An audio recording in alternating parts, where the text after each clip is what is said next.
entering the Mayo experience. That Mayo experience. That Mayo experience. That Mayo experience. Experience. Welcome to the Pat Mayo Experience, presented by DraftKings 2022 Honda Classic Picks, First Look Research, and a segment of Guess the Odds, which, of course, that we all enjoy for being so horribly wrong.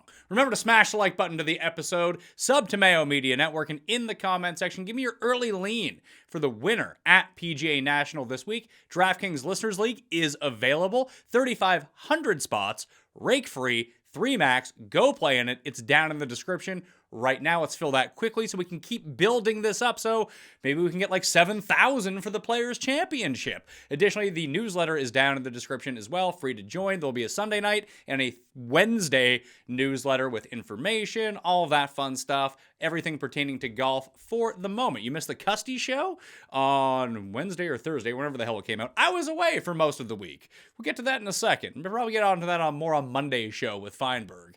But you should go check that out. Custy's voting is open until February 28th. And to watch the panel show, I mean, if you love Kenny Kim, you're going to love that show. It's pretty awesome for Kenny and delivers big laughs. Apologies for the DraftKings show last week. I was on location. We couldn't get it shot before I left because the pricing, thanks DraftKings, wasn't out as of yet. And it was very poor quality. I apologize for that. That's probably the worst quality show that I've put out in 5.5 years. I guess it happens when you try to use hotel Wi-Fi. Not great. Should be moving into the new studio tomorrow. I got a new camera, new lighting in my home studio. So hopefully there aren't too many technical errors with this show. But I want to jump in to the Honda Classic, talk about the field this week. Pretty strong. We're getting a huge influx of international players that we just haven't seen so far this year. So beyond the Berger, Brooks, Louis, Sungjae, Neiman, let's see if he ends up winning. I'm recording this during the final round of the Genesis Invitational. So if Neiman holds on to win, maybe he withdraws next week. Who knows? Cameron Tringali, Billy Horschel, Ricky Fowler, Patrick Reed, Keith Mitchell, Matthew Wolf is back, Gary Woodland, Bezadenhout, Noren, Lucas Herbert, Garrick Higos. So some good players. But we also get the influx of Shane Lowry for the first time this year. Tommy Fleetwood usually makes the Honda his debut, and he's going to be doing no different this year. Nikolai Hogard coming off a win 2 weeks ago. He's like the Siwoo Kim. I mean, he's only 21 years old. I guess Siwoo's super young too. But when you go and look at his like game log from the European Tour, it's miscut, miscut first, miscut second, miscut fourth, first, miscut, miscut. So he's going to be in the field this time around. Martin Keimer, Ian Poulter, Henrik Stenson, Lee Westwood, who made his run at this tournament a year ago, and our guy, Danny Willett, debuting for 2022. On the PGA Tour. So the Honda Classic field, we love this course. It's probably the toughest that they see every single year, even before you add in the elements of gusty winds and everything like that. So it's fun to see a lot of European players around. So let's jump into the course. Let's jump over here, see if my new setup can manage this. Oh, there we go. Look, we're on fantasynational.com. If you want to become a member and do the walkthrough with me or create your own stats, fantasynational.com/Mayo will get you 20% off over there this week and in perpetuity. If you just sign up for any of the memberships, you're going to be good to go. So let's load it in. We got the Honda field highlighted. Let's go to the stats model and just load that in. So we have it, handy for us when we want to do the jumping around. Where's PGA National? PGA National. We'll get more on that. I'll load that in right now just so we can continue to click around a little bit. I want to go to past course conditions and go to the course breakdown because we want to be looking at the field right now and the course. As mentioned, it's PGA National. It's a par 70, 7,125 yards on Bermuda grass greens. One of the most difficult courses. You can see scoring relative to par every round, except for the first round in 2017. That was average compared to the rest of the PGA Tour, and 2017 third round average for the PGA Tour. The green firmness, it can get firm. It's usually around medium, hitting the fairways is usually pretty average because if you're not in the fairway, you're going to be in the middle of the water. So that's going to be rather critical this week. Don't put it in the water. And it's one of these things when we look at scrambling here in a second where, yeah, you want to be a good scrambler, but it's not like around the green scrambling because most of your scrambling is going to come from like 177 yards because your third shot is going to be from the water. You take your drop, it's from the rough. So there's going to be a lot of mid irons. We're going to see that approach really does outweigh everything here. It's a Fazio design, Jack Nicklaus redo. And we can click on the Nicklaus link on Fantasy National as well a little bit later on to see how that goes. The course breakdown, as you can see, that there is a little bit of a lull if you do want to play guys starting on the back nine for showdown purposes, at least on DraftKings. As you can see, that holes 10 and 11, the second and third most difficult on the course. So if you start on the back, you start on number 10, then you get the par 5, which is the second easiest hole. You get number 1, which is the third easiest hole, and then you get number 2, which is like a mid-tier. I guess you could birdie the very difficult number 17, the last end of the bear trap coming through. There's actually 3 stretches here. So 15, 16, and 17 are the bear trap. That's the one that gets all the notoriety for being super difficult. However, although it doesn't really reflect it here, it's number 6 that really does most of the damage. 5, 6, and 7 since 2007 actually play to the same amount of difficulty. They are both tied for being the 4th most difficult 3-hole stretch on the PGA Tour if we don't include majors. So it just doesn't have a clever nickname or its own dedicated TV feed or anything like that. So that's one way to look at it here. You can see that approach more than doubles up off the green. And like I mentioned, with scrambling, around the green doesn't really matter as much as it has the past few weeks at the Genesis or the Waste Management, because so much of the scrambling actually comes from way down because the water plays such an impactful role. As you can see, approach becomes more magnified once we upgrade this to the top 5 finishers on the board. Off the tee means a lot. Driving distance actually means a lot at this course. Weirdly enough, you wouldn't think so with a par 71, super short course, but it can go a long way. You see the depreciation of strokes gained around the green. Putting's always going to pop its ugly head up as we go through everything. You got to score on the par 3s here. Just don't. It's not that you need to score on the par 3s. It's that you need to not throw the entire tournament away on the par 3s. That's probably a better way to approach everything when we're thinking about this. Just keep it out of the water and you're going to be fine. Ryan Palmer's the worst player, if you needed to know, on the bear trap. I think he's plus 40 over the course of his career. All the other holes seem to be pretty fine. You can see the cut line last year was plus 2, plus 4 the year before that, plus 3, plus 6. A lot of that's going to be dependent on the wind. I'd say plus 2, plus 3 is, in normal conditions, really the best way to project it out. But if the gusts start picking up, you can see some of these outlier years, plus 6, plus 7, plus 5.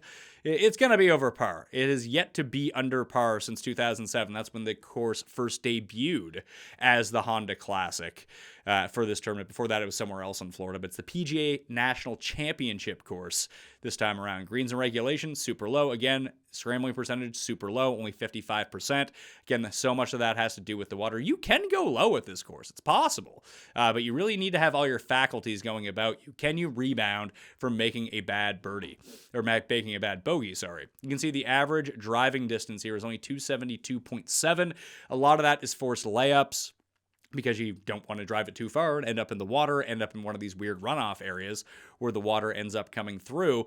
And again, like when we think about that, you have to keep in mind that the longer hitters do have an advantage because it improves their accuracy, because they don't need to hit driver. They can hit driver on the par 5s, get there in 2, try to make eagle. That's feasible for the longer players in the field. For the shorter players, it might not be like eagle-wise as easy to dominate on the par 5s. As you can see, there's the 2 par 5s on the course, number 18 and number 3. The eagle rate on number 18, 1.7%, 2.3%. So it is feasible to get there in 2. Number 18 is actually pretty hard, although it's the second easiest hole on the course, 4.77 scoring average. There's still plenty of ways you can make horrible numbers on number 18. And number 3 is the easiest hole on the course. You probably want to get out the gates and at least make birdie there. 42% of the field makes birdie, 2.3% makes eagle. You have to have that one. And the longer hitters are just going to have an easier time. Plus, some of these longer par 4s, because you don't have to hit driver if you're a bomber, you can downgrade to a 5-iron, 4-iron, hybrid, whatever it is that you want to hit. Improve your accuracy.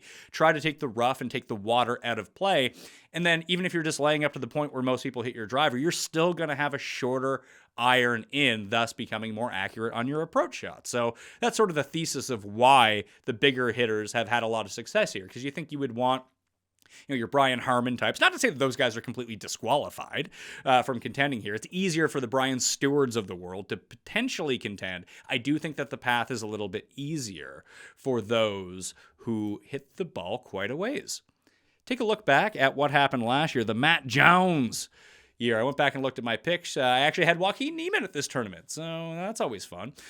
See what happened in 2021. You see Matt Jones kind of ran away with it. We can click on the strokes gained. Oop, don't want to go there.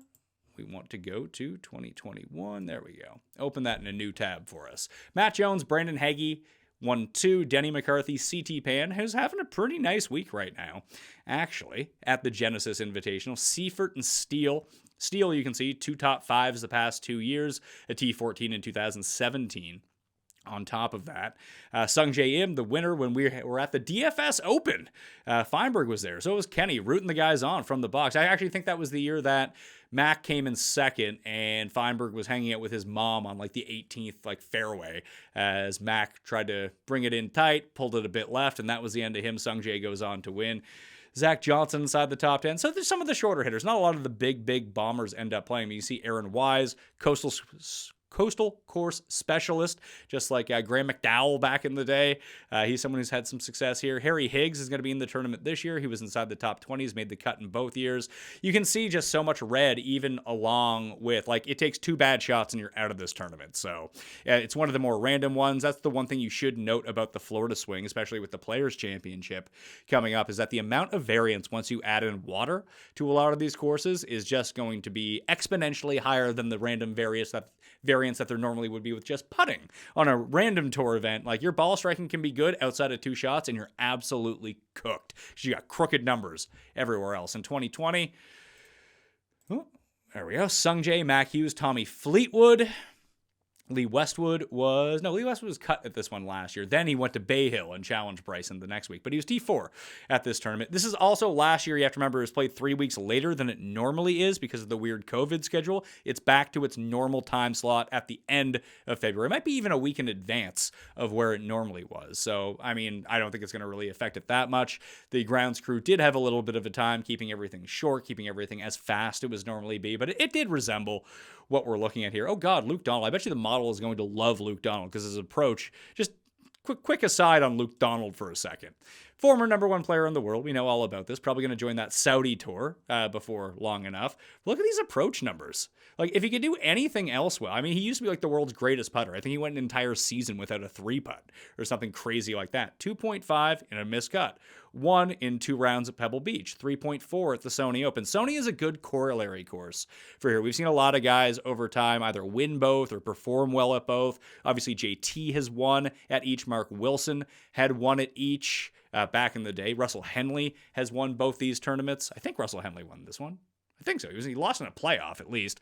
Ryan Palmer has lost in a playoff in both. I think he may have won Sony back in the day, but he lost in a playoff here as well. Keith Mitchell, someone who usually performs really well at the Sony Open. Obviously, he beat Ricky and Brooks a few years ago at this course when it was Brooks and Keith doing the bomber-type stuff. And you're probably looking at a winning score that's single digits under par. So you don't need to be the greatest birdie maker in the world. You need to amp it up a little bit. But can you save your pars? Can you putt pretty well? It's going to be very, very important this week. Let's take a look at there's the historic conditions, the breakdown. Where are we at here? The strokes gained from last year. Matt Jones just put on a clinic last year, if you don't remember. It was a bit of a runaway. He won by 5 strokes. Hagee made a little bit of a charge. Matt Jones actually played in the final group with JB Holmes. Where did old JB end up finishing? Oh, I'm using the wrong keyboard there. I'm getting used to my new studio here. Yeah, he ended up coming in at T46. Yeah, he played in the final group last year, though. Way to go, JB. Things got off the rails early for him. So McCarthy, Hagee, Seifert, Steele. You can see who led in strokes gained approach last year. It was Ari Iggs. All right, lost 3.1 strokes putting. He's playing some pretty good golf. Coming in, continues to make the cut every single week. So maybe Harry Higgs is going to be a quick look for us to start things off. Wouldn't expect 8.1 strokes gained on approach this year, but if you can be in that 3-4 range, we're not doing bad. Kadira is actually the second alternate into this tournament. I know everyone loved him at Pebble Beach, but this is somewhere where we can potentially look back at him if he sneaks back into the field. Saw Byung-Hun An is in qualifying this week too. I thought that was kind of hilarious. Hopefully Benny Ang can get in so I can waste money on using Benny Ang. Sam Ryder continues to put up some pretty good numbers. This was at the beginning of a stretch. It wasn't the beginning of a stretch. He had just lost. Remember, I had him at the tournament that Joel Damon won. Puerto Rico, one of those ones. Let's see here. It was the next week. Yeah, so this was the beginning of the kick for him. He was 8th at Honda, and then the next week at Corrales while the match play was going on. He ends, or was that the concession? Who knows? No, it was the match play. He ends up coming second. That's one where Campos had the fist pump, but it didn't go in, and Joel Damon ended up winning. So that was the beginning of a nice little run for him. As you can see, he's T23 in Phoenix, made the cut at Sony. The approach was looking a little bit better. We can dig into him when we look at the Genesis numbers towards the end of the show as well. He was someone that kind of stuck out to me. Very good eagle rate on him. Cam Davis kind of tore it up a little bit, lost a bunch of strokes around the green. You can't be bad around the greens at the same time. Nick Taylor and Hank Lebioda absolutely cleaned up through approach and absolutely nowhere else on the way to a miscut. They were probably the two best guys, along with Cameron Percy, who I believe I bet last year. I think it was a very popular selection last year. The approach, it was there. Nothing else. I guess the driving was okay. 3.5 strokes lost putting in 2 rounds. Not great. 1.7 around the green. Also, not very good when we try to reverse analyze all this stuff. Off the tee, let's see, Neiman was great. Yeah, Neiman couldn't chip. I remember because I had money on him. It was an absolute disaster with Joaquin around the greens. See how much he's improved over the course of a year. Now he's going to be like the hot pick for the Masters if he can end up closing this out at Riviera this week. Keegan, no big surprise that he couldn't putt. Just absolutely dominated ball striking, even chipped well, and still came in T30th because that's what happens when you're Keegan Bradley and you lose 3 strokes per event. But again, having a good week at the Genesis. Could he ever string all 4 rounds together? I mean, he's done it. Obviously, he's a major winner. He won a playoff event a few years ago. It could happen.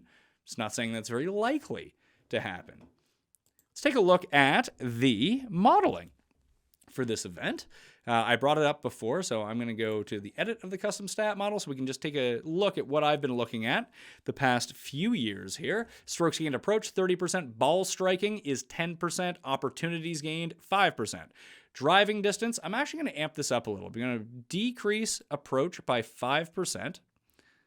Just because I have it in opportunities gained and ball striking, it's very overweighted for me to begin with. And I have 2 proximity ranges in here. So obviously a big lean towards approach, which could be a flaw in how I try to parse out all my numbers. Obviously, approach is the most important of all of the stats, the most predictive, if there was anything predictive in golf moving forward. But to overweight it is just going to give me the same guys every single week. So let's see if we can try to find something else here. I'm going to bust out driving distance to 10%, keep fairways gained down at 5%. So I do think I have the 70-30 split in my column in terms of driving distance versus driving accuracy. We can go 66-33 here as we try to parse those two out. Par 4s, par 3s, par 4s 20%, par 5s 10%. I didn't put in the par 3s, although we did notice that they were weighted higher than par 4s and par 5s, which is very unusual. But so much of that actually has to do with not going in the water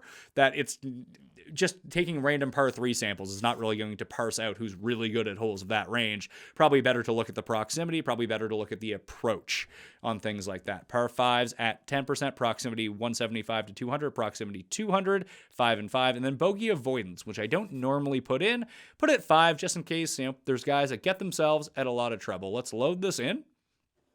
See what we're looking at here for the Honda Classic. I wonder who it likes. Trying to think of who's in this field that it would like the best, because we're going to get a lot of old info from some of the European Tour players who just have no stats so far. Again, this is past 50 rounds overall. Louis Berger, that tracks. Berger, we had Berger the year that he lost in the playoff to Patty. That was rough. Remember Feinberg and I watching that in the fantasy offices. I think that was 2015. It was a Monday morning playoff. It got pushed. That was always fun. So Louis, Berger, Sungjae, Vegas, and Mito Pereira are the top 5 coming in over the past 50 rounds. Swafford, Lowry, Koepka, Aaron Wise, Russell Knox. Russell Knox, strangely enough, is the best player on the Bear Trap basically ever. He's going to be most definitely in this field, like historically, yeah. Best players to par in the Bear Trap since 2007. Russell Knox is 6 under. Then it's like Hadwin, Scott Pickney. I think he was left-handed. I don't even really remember Scott Pickney. Alex Noren, -5. And then it's Daniel Chopper and Henrik Bjornstad, who I legitimately do not remember whatsoever. So Noren's in the field. Maybe Noren's a look for us. We bet him like every year here before he turned bad. Now he's turning good a little bit again. He used to love hard courses. This used to kind of be his jam. So maybe we need to give a look here. Who else kind of pops up? Woodland.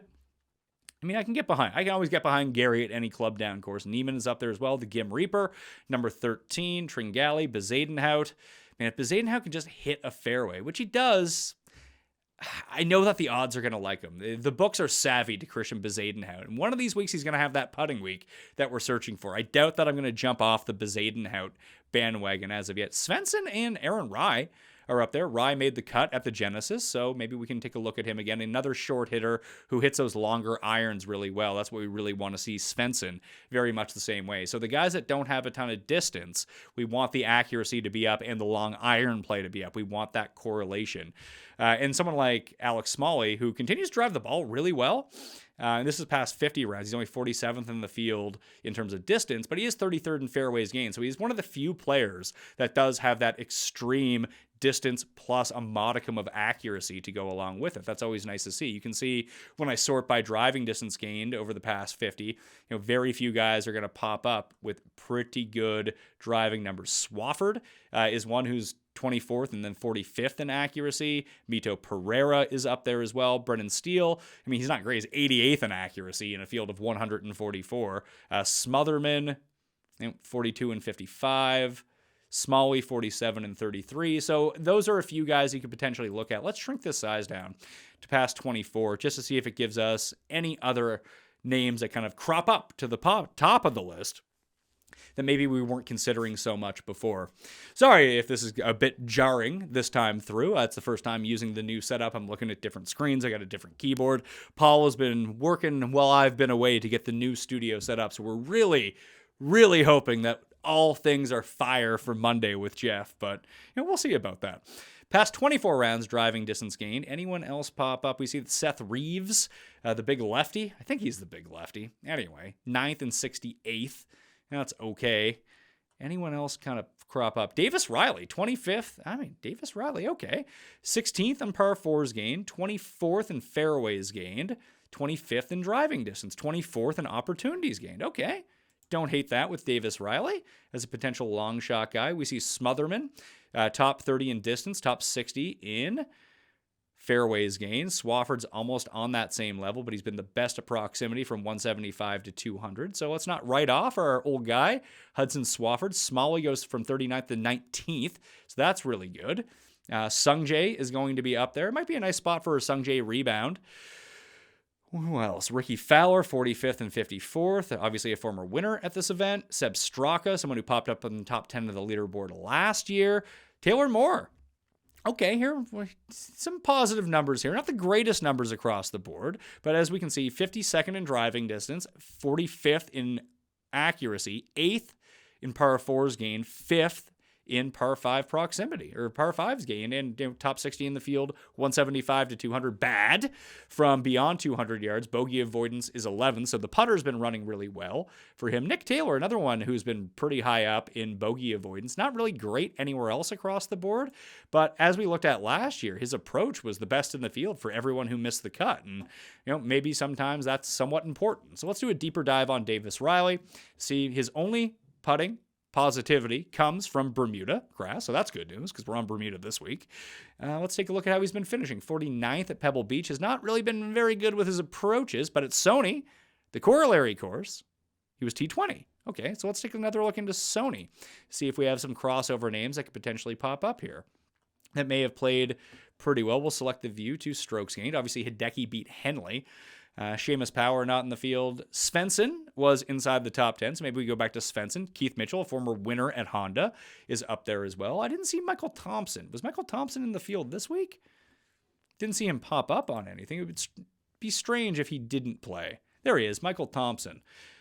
Feel like he rebounded. Everyone used him at Amex, and he was crappy, but then he was good at Torrey Pines, if I recall. He was 11th at Farmers, back-to-back miscuts at Pebble and Phoenix. No idea if he played Genesis or not. Not going to hold my breath on that one, but See how he's played the Honda over the years. He's won this event before in 2013 at this course, and he's made the cut each of the past 4 years. Curious to see where he comes in. Does really well putting.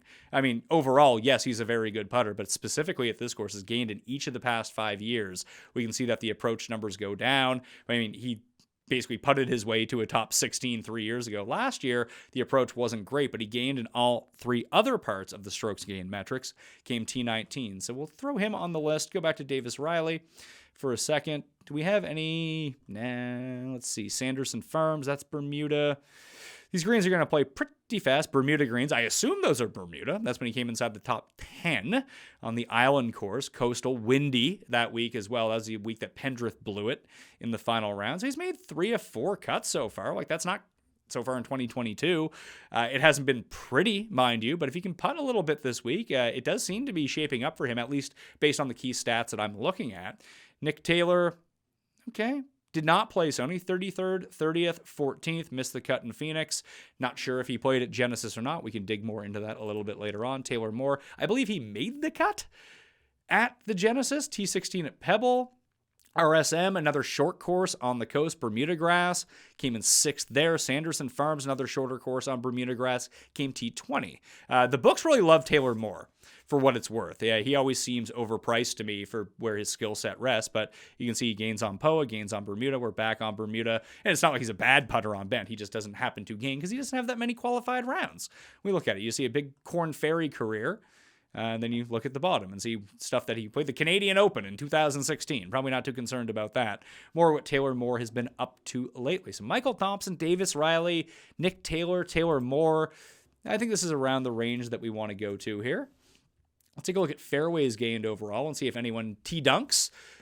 He's not the longest driver. Aaron Rye is another one that continues to pop up. Berger has been incredibly. I just worry about his back, to be perfectly honest. I know he just took the week off. He should be good to go. What did he do his last time out? He missed the cut in Phoenix. However, see, in the second round, gained nothing, lost. So starting the weekend at the Farmers, loss on approach, which is kind of insane when you go and look to see how much he was gaining per round. So strokes gained, ball striking, it was 0. Opportunities gained in the negative. So he didn't really turn it around at all. You can see in all the key proximity ranges way down. People suspect that he hurt himself round 1 at the Farmers, and these stats would kind of indicate someone who was injured because it's way off his baseline for what he has done over the course of the past year. So I don't know what to do with Berger. I think it will depend DraftKings-wise on popularity, and because of that, he may not open as the betting favorite here. Take a look at the Todd father, because I was surprised to see him pop up all of a sudden in Phoenix and at Pebble. The approach has started to come around a little bit for our good friend, Brendan Todd. Obviously, he's going to chip the ball well, and you can see when the putter gets rolling, 4.9 strokes gained, 4.9 strokes gained. That was at Sony, was horrendous off the tee, but if he can just hit fairways all of a sudden, you can see even the shorter courses where he does well. Mayakoba, 11th. Wyndham, T10. Charles Schwab, another short course. It's on bent grass, but T8 for Brendan Todd that week. How was he at Honda a year ago? Did not play the Honda a year ago. Let's see how he's done in his career here. Honda, not great. Not great at all. In 2009, he was T32. Hasn't played it since 2016, though, so that's very misleading, because we know Brendan Todd went into the biggest funk you could ever have. So maybe the Todd father is someone that we need to keep a closer eye on now that his game appears to be coming around a little bit. And we need him to roll it pretty well on the greens for that to go. But look, when you go and take a look at his overall, he putts well on Bermuda and putts well on bent. So there we go. And he plays very well in windy AF conditions, if that's ever going to happen. And this would be a week where something like that could end up happening. So Todd father, I think we can throw on a short list. Should probably put a little star next to his name. I know nothing is in there as of yet. Don't want to take Kyle Stanley. He is going to putt himself out of this tournament. That would just be, stellar for him. Aaron Rye, I don't know what to do with Denny. I think people will be on him because he was T5 at this course last year. Hickok had a run. It was either last year or the year before. I think he had a run at Sony earlier this year too. Honda, let's see. T30, T21. I think he was in the mix 2 years ago. Sorry, 3 years ago. He did not play it last year, so that's 2020, 2019.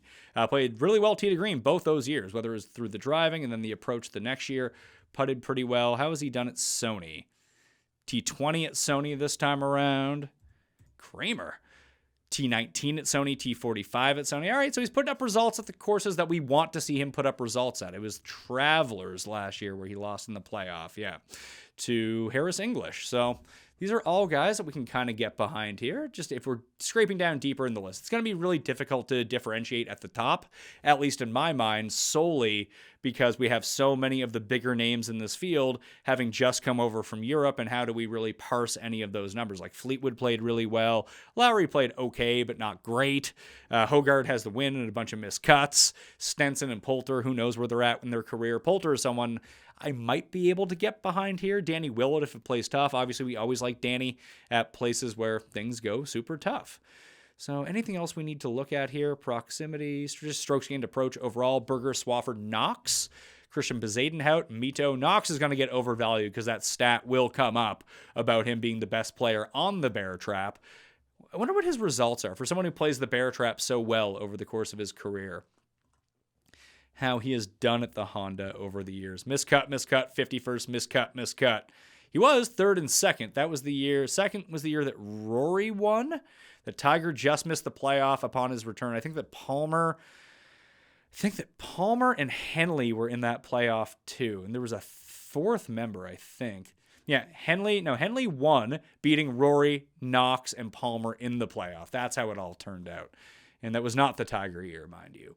That was Billy Hurley. Billy Hurley the third came in fifth. David Hearn, Will McKenzie. This is a throwback event. Sergio. Great ball striking is always going to go a long way. I remember when Scott won this in a runaway. Sergio was up there that same year. I think Rose was also lingering around that leaderboard. Let's take off the custom model and just go back to strokes gained for a minute, just so we can take a look at some custom type of filters that you can use on Fantasy National. Let's click on the Nicklaus link. The Jack Nicklaus design to see who the best players, almost like the Pete Dye feature. Let's take a look at tee to green. Not take a look at putting. We'll take a look at tee to green here. Fleetwood, Reed, Kevin Streelman, Duffner, Steele are the 5 best players tee to green on Nicklaus courses. Now, not every Nicklaus course is going to be created equally. If you play at Muirfield Village and PGA National over and over, then it's going to be a bit tougher. You can see the courses that are included. Those will populate on the left-hand side here under All Records. Glen Abbey is up there, which is a super easy course. Obviously, Muirfield for the workday was a little bit easier, but Muirfield Village in general is very difficult. The Nicklaus Tournament course at the American Express, pretty easy. PGA West gets thrown into this mix as well. I don't know why, because PGA National. Now I got this all confused in my mind. The Nicklaus Tournament course is for one of them. It's one of the West Coast ones. Concession, that was very difficult. Valhalla, they haven't played in ages. So you kind of have to pick and choose with what these numbers are telling you. But you can see Aaron Wise, CT Pan, Sam Ryder, Chase Seifert, Kramer Hickok. Ryder and Seifert both had excellent performances along with CT Pan at this tournament a year ago. And that's only 4 rounds, and it's including 24, 21, and 12 for Chase Seifert. Lowry has done very well. Fowler, obviously. Billy Ho, I'm curious to see his odds because he hasn't got it together tee to green yet this year, yet he continues to have good performances. Like off the tee, he was great in Phoenix. He putted really well in Phoenix. He's putted well in almost every event so far. The approach is progressively been getting better. At least he didn't lose in Phoenix, but everything else has been pretty good. If we can catch a heater here with Billy Ho, you think this would be a tournament where he would play well. And you can see it's been a mixed bag for him. He's made the cut 4 of the past 5 years, 2 top 10s, a 16th. So it's around where you want to be. Gained 9 strokes putting one year when he had none of it on tee to green. It was minus 3.6 strokes gained tee to green. So Billy Ho is definitely going to have my interest, probably more than someone like Ricky Fowler, whose odds are going to be ludicrous this week. I think Matt Jones actually made the cut this week at Genesis. If we scroll on through it, and it's been a mixed bag for him, miscut. Although he made the cut in Phoenix, he makes the cut at Genesis. At least he's trending back up to where you want him to be. Everyone said you had to use him in Phoenix. That's his home course. Yeah, worked out really well. I mean, listen, I use guys who miss the cut, so who am I to talk? But it just seems like a really weird way to go through it. I think we learned this with Brian Palmer at Colonial all those years, that sometimes it's a disadvantage to have a guy who's a member at a course because the setup just isn't going to be the same as they're used to seeing it on a week-to-week basis. So you always have to keep that in mind when someone is going to be one of the preeminent players from their course who's playing in a tournament. Obviously, you have former winners. I can't remember if Woodland won this or not. I think that he did. He may have come like fourth that year that Ricky won. Either way, he's up there. Sungjae's up there. Svensson's played well with these Nicklaus designs. TD Green. Obviously, the putting hasn't been very good for him. Stenson, KH Lee. Lee was in the mix 2 years ago here, I want to say. Backed him live at like 100 to 1 and they put the ball in the water. That was the end of him. I think that was the Kramer Hickok year because there was a whole bunch of guys. VJ somehow was lingering on the leaderboard that year as well. Let's take a look at putting. Who puts well on Nicklaus courses? Obviously, Mackenzie Hughes. No big shocker there. Berger, Haggy, Willett, Horschel, Michael Thompson, Bezadenhout, Roger Sloan, Lee Westwood. I mean, we could be talking about similar green complexes. I don't really know how much that translates if this tells us anything. Can't hurt to look at, obviously. The worst putters, Lee Biota, Fleetwood, the Gim Reaper. I mean, he's just a bad putter. Ari Iggs in 18 rounds at Nicklaus courses is just horrendous here. Memorial, Honda, Memorial, Workday. Yeah, at least he gained 2.1 at this course in the past, gained in rounds 2 and 3 in 2020. So it's more Memorial that really kind of eats his lunch rather than Honda. Oh, this round is really bad. Whew. Minus 4.6 strokes gained into the negative last year for Ari Iggs at this event. I like Harry Higgs. We're going to throw him on the list as well. Oh, I didn't even realize Patty Harrington's in the field, a former winner of this event. I have no idea what he has been up to. I think he had one decent Euro performance so far this year. I have no idea what he's done the rest of the time. Obviously, he's playing the Masters due to his fourth place finish at the PGA Championship last year. So he's getting some extra reps in as we go through. Let's click off the Nicklaus filter and click on the difficult course filter. Let's see if we can find that here. Hitting fairways, difficult. Scoring relative to par is what we want. Difficult. So just strokes gained total on courses like that. Louis, Tringali, Reed, Wise, Berger, Streelman, Wolf. That's 2 for Streelman. Couldn't tell you what he has done over the years at the Honda Classic. But obviously with fantasynational.com, we can search this. Makes the cut basically every year. Best finish was T13 in 2009, though. So he's around because he's going to hit every single fairway. Doesn't get himself into too many problems, but rarely does enough scoring to really do much. It would be price dependent on him. 36 and 47, 71 the past 3 years, and he had taken a 5-year layoff in between 2019 and 2013, if you were wondering. Wolf, Koepka, Denny, Rogers, Aaron Rye is back up there as well, and only 18 rounds at difficult courses. Is still searching the past 24 rounds overall. Let's put on an extra filter, though.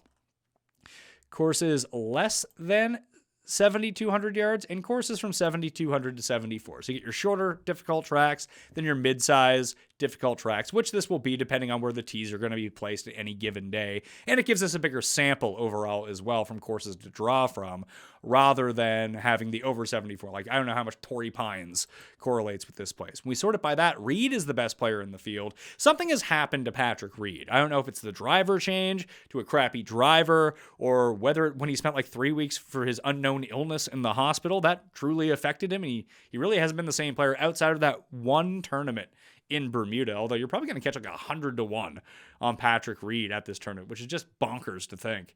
Reed, Berger, Tringali, Sungjae, Lowry are your top 5.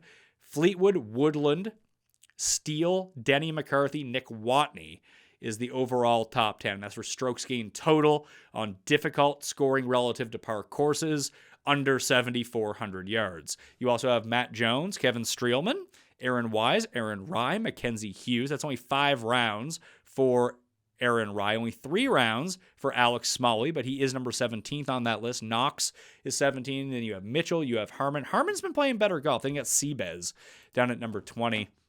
I believe his swing coach or his trainer recently passed away. That's why we haven't seen too much from Brian Harman, but he's been putting up some results so far this year. Made the cut in every appearance, 48th, 3rd, 65th, and 14th. I remember I went all in on Brian Harman here one year, and I think he was like 13 over par.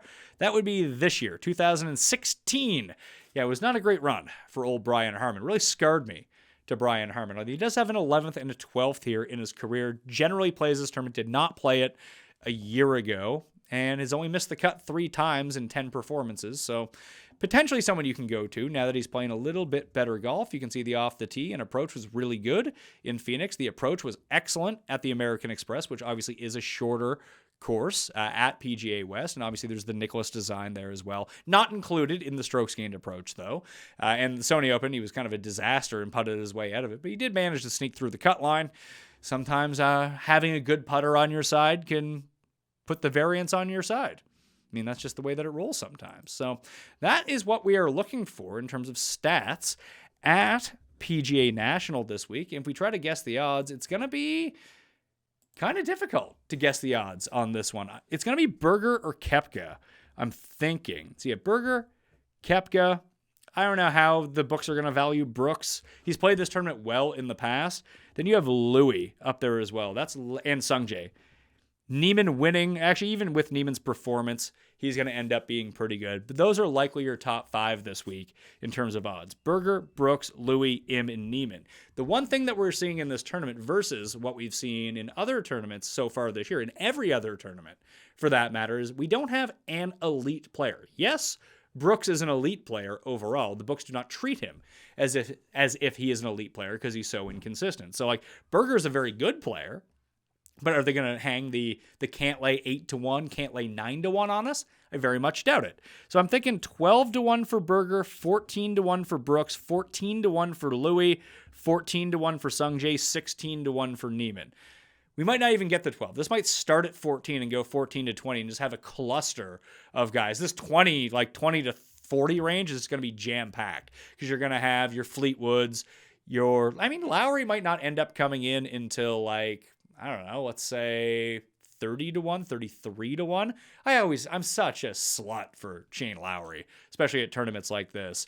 But then you have your Billy Horschel. Is this Horschel 22 or is he 28? He's going to fall somewhere in there. What will Ricky be? Ricky probably should be 100-1, but is he going to be 33-1? Pretty sure that he's on the cover, when I opened up the package for the Honda Classic this year. I'm pretty sure that Ricky Fowler's the cover guy for it. So that's never the greatest thing. I might take 2 or 3 favorites. Lucas Herbert is someone I didn't even really mention that I like on these coastal courses. When you go look at where he has played well, he got his win in Bermuda earlier this year. He won on a coastal course, a very windy track over in Ireland on the European Tour a year ago. You worry about him because he is an awful driver of the ball. And that might just put him in the water most of the time, but still someone to figure out. Higo is in this field as well. So Bezadenhout, Higo, Lowry, Horschel. I mentioned the other guys, Davis Riley. Obviously, I'm going to dig into this more. And if you subscribe to the newsletter, then you're going to have more research stats. I'll have a ton of stuff in there on Sunday night to get you started. My column will be up on DK Nation. We'll have the shows. I might even bring back the live chat to commemorate the studio being operational. But that hinges on the fact that the studio needs to be operational for that to happen. So anyway, that will do it for me on the show. Remember to play in the DraftKings League. That's down in the description now. Smash the like on the way out. Sub to Mayo Media Network. Tell a friend while we're along with it as well. Thank you all for watching. I'm Pat Mayo. I'll see you next time. Pat Mayo Experience! Experience!